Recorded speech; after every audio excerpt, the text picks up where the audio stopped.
there watching this video. I'm just gonna make a really quick video about something that's been kind of weighing on my heart a little bit, something that just makes me really uncomfortable, right? Maybe a few years ago, I used to really be into like rap music. I still am. I just am very picky with the type of music I listen to in general, right? I was really into rap music back then, and I just kind of noticed a switch, a change. Now, when I wasn't really born in the era of like Lil' Kim or Foxy Brown or anything like that. I was more so like the Nicki Minaj era, the Cardi B era, which I don't really claim that because they're not really black. For women who are actually black that are actually in the rap industry, like the City Girls, Megan Thee Stallion, you know, and all the new girls. I can't really name a lot of the new girls because at the end of the day, it's just copy and paste. You know what I mean? And can we just talk about it? Like, even if like people want to have like an outlandish or different type of like style, at the end of the day, it's a lot of copy and pasting. Talking about the same things, you know, wearing the same types of clothing. And I just wanted to touch on like the agenda of it all, because I feel like it's more so geared towards black women. You don't really see a whole lot of black women. And I mean like non-black women to the point where it's like, okay, even white people will look at this person and obviously be like, okay, they're definitely not black. That kind of thing. Not like biracial. We're not talking about biracial, whatever. We're not talking about black adjacent. We're not talking about any of that. I mean, you don't really see like complete non-black women like rapping about like being provocative and stuff like that. So it's like, okay, at first it was like a whole bunch of black men, you know, talking about drugs and, you know, demeaning women and, you know, going to jail and all of these degenerate behaviors. And now it's kind of like now the black women are kind of just talking about the same thing, like drugs, guns. Girl, now I'm not like, if this is your real life, then that's your real life. But why are we discussing why your real life is the way it is? You get what I'm saying? It's kind of crazy. And it's just like, I can't relate. I'm sorry, sis. Like, I can't relate. Even Nicki Minaj, right? Love Nicki Minaj. Love her to death, right? Okay, but this new music that she's coming out with, I think they call it like drill rap or something like that, or drill whatever. But this new stuff I cannot get with. You know, the over glorification of drugs, guns, and stuff like that. Like, I can get with like, you know, the provocative type talk or whatever. That's one thing, because you're a woman, right? But why are we talking about drugs? Why are we talking about guns? Why are we talking about getting violent? Why are we talking about those things? And then it's like you guys have the nerve, the audacity to put a freaking banging beat. I mean, these beats nowadays, they be hitting. I'm not gonna lie, they be hitting for the most part. And y'all got the nerve to be putting these good ass beats behind this music, and people are like rapping along to it, like basically trying to embody the music that they listen to. But they're doing this subconsciously. I don't think they're consciously doing it, right? Like, especially when, you know, the City Girls came out, they were very provocative, right? You know, for the most part, they were talking about finessing guys and getting money.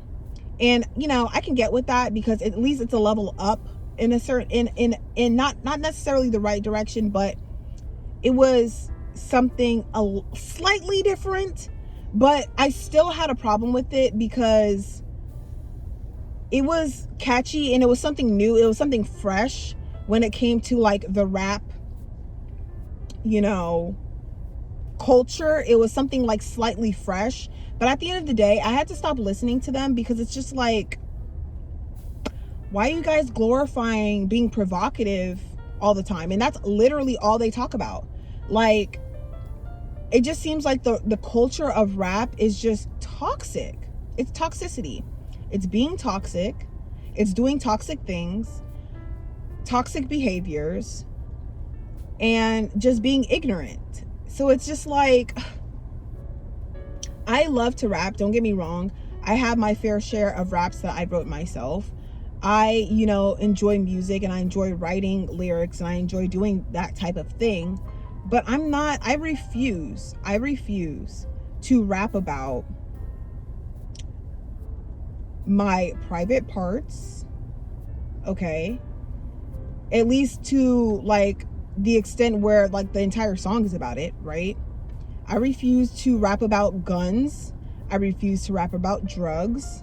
I refuse to write any of those in my lyrics, because ultimately what you write down, and on a spiritual level, right? What you write down, what you say, what you rap to, and you probably have to run those raps, back to back to back so you can get it right, you know what I mean? Like, you're manifesting this into your life. And then you're putting it out there for these little girls and these people to subconsciously and unconsciously do the same thing. That is not okay. Not okay, not okay, not okay, not okay, not okay. Okay? And then this is where it gets me, right? Because y'all can talk about, conspiracy theories and the music industry and all that. That's one thing, right? That's one thing. But I don't know if you guys have noticed, but like rap culture, black culture, and all of that, when it comes to young adults, it is the thing. It is the it thing. It is so popularized. It is so, looked up upon. Like, it is so glorified that even non-black people, like Asian kids, Mexican kids, white kids, all types of kids are being plagued with this music, and now they're embodying it, not understanding that it's just a culture, right? And it's not their culture, and it shouldn't be a culture that's even put in place, because it's degenerate. It is not healthy. It is just not cool. You know what I mean? And I just don't, it's crazy. It's one thing when I see like, black people embodying it, or black adjacent people embodying it, or mixed biracial people embodying it. But it's crazy how much of a reach this music and this culture has when you start looking at Asian kids, Mexican kids, white kids, all different types of races of kids embodying this music into their lifestyle.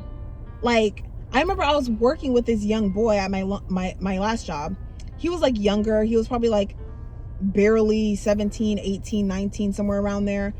And when I tell you, this little boy, literally, it's like if you were to close your eyes and just listen to him talk, you would have thought he was a black man. You would have thought he was a little black boy from the hood. And it's just like, why are we glorifying this behavior? Why are we co-signing this behavior? This is so toxic. It is so toxic.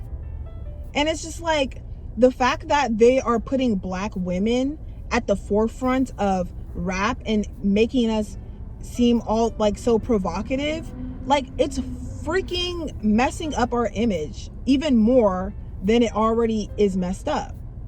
Like, we're seen as like overly provocative, all of us. Like, that's not all of us. And it's just really sad to see that. It's really sad, because it really weighs on my heart, because this is the type of thing that makes me want to not be in America, because I don't want to be associated with that. I don't. Like, I literally don't. I mean, I don't know what the full-on agenda is. I've, been hearing around that, if you make black women appear to be more provocative and stuff, it'll keep us open to assault, all types of stuff, touched, without their consent, just because you feel like, that's what represents us as a whole. Like, that's not cool, that it's not cool. It's not cool, man. It's really not cool. And then like on top of that, it's not like, you know, black men are going to sit here and like do anything about it if something were to happen to black women out here, because our image is being portrayed as being overly sexual. You know what I mean? And it's like, I feel like, you know, when it comes to the culture, when it comes to black culture, and it comes to the culture in general, I just feel like they utilize our culture, and they utilize, you know, this dynamic that they've created to create degeneracy, to create ignorance, to create, you know, just so many issues. And basically, when these young kids grow up with listening to this music and becoming what they become, because they're only going to be product of their own environment, then they're going to just point at the black community like, yeah, they're the one making the music, they're the one doing all this and that. And then what happens? You know what I mean? Like, I think about these things. So it's like, on top of that, right, it's like they don't like our blackness isn't really appreciated. It's not liked in many areas for, you know, whatever many reasons. But then they want to capitalize off of it. And then once they capitalize off of it, they want to shame. I'm trying to get my thoughts together. Hold on. And it's like, okay, if they over sexualize these young girls, right? Because I don't care what anyone says. Y'all can hate black people as much as you want. At the end of the day, you cannot eradicate us. You cannot. Even if you could, hypothetically, you can't. Most great ideas come from us. Most creativity, art comes from us, period. Like, there are women right now trying to go under the knife to get these lips that I have naturally. That's just what it is. It's just about control. It's maintaining control. And at the end of the day, if they're able to make these young girls promiscuous enough to continue to have kids, to continue to have babies, then that's just more source. That's just more energy. That's just more, because I mean, are we gonna just sit up here and act like, you know, a whole bunch of black kids and black girls and women aren't missing? Like, and you guys want to keep pushing this, glorifying this music? Like, come on now. I'm upset. Like, I had to completely erase all of those types of musics from my playlist, from my phone, from my head. Like, it goes deep. Try to control how we reproduce, who we reproduce with. I mean, even this agenda with trying to tell black women to date down. Like, no. Why would we do that? You know, just to keep the race, because they want to keep the race going, right? And there's some black women talking about how we should, you know, divest and go into other races of men. First of all, that is still under male idealization. Going to other groups of men for their money or for their social class or whatever, that is still male idealization, period. I'm team get your money, sis. Get your money and be by your damn self, period. And worship yourself, okay? Idealize yourself at the end of the day. That's the type of time I'm on, okay? And it doesn't matter where you go. Like, men are just disgusting, but us over-sexualizing ourselves is still falling into their agenda. It doesn't matter which way, which avenue, what left, right turn you take, you're still gonna end up at the same place. So it's best that you just be by yourself, get your money, okay? Be by yourself, enjoy yourself, celebrate other women, and call it a day. Like, come on, guys. Like, let's get it together. Let's get it together, okay? Because this is not cool. But anyways, that's all I have, I believe. Hopefully this video wasn't all over the place. It's kind of like impromptu, but it was just something that I was thinking about when I was at the gym earlier, and I'm just like, ugh, like, But anyway, I will see you in my next video. And also I do counseling, so you guys can email me for that. That will be in the description box below. And then, yeah, comment down what you guys think. I would like to hear your thoughts. And yeah, I will see you guys in my next one.